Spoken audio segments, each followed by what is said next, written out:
işimizi eləyəcəyik. Maliyyə mövzusunu davam etdirək Kamran müəllim. Məndə də olan səhih məlumat və hətta məlumat deməyib şikayətlər də gəlir İmişli cəbhəsindən. Ötən mövsüm gümüş medal qazanan komandanın mükafatları hələ də vəd olunduğu kimi verilməyib.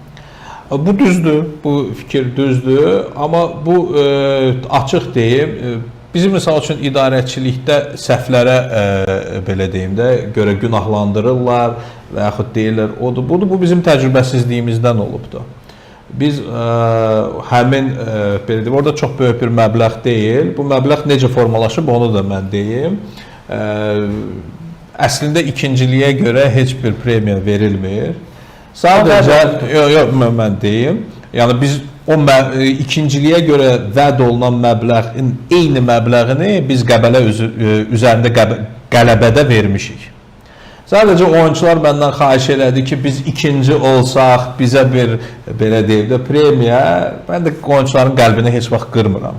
Və bugün bizim oyunçular da bilir ki, biz o məbləği ödəyəcəyik. Nə vaxt ödəyəcəyik, onu da demişik, UEFA-dan gələn vəsait hesabına biz onu ödəyəcəyik. Bizim idarəçiliklə bağlı dedim ki, təcrübəsizlik idi. Çünki biz bilmirdik ki, bu qədər xərcimiz olacaqdı. Yəni, birinci il Premier Liqada xərcimiz, gözləmədiyimiz xərclər hədsiz çox olubdu.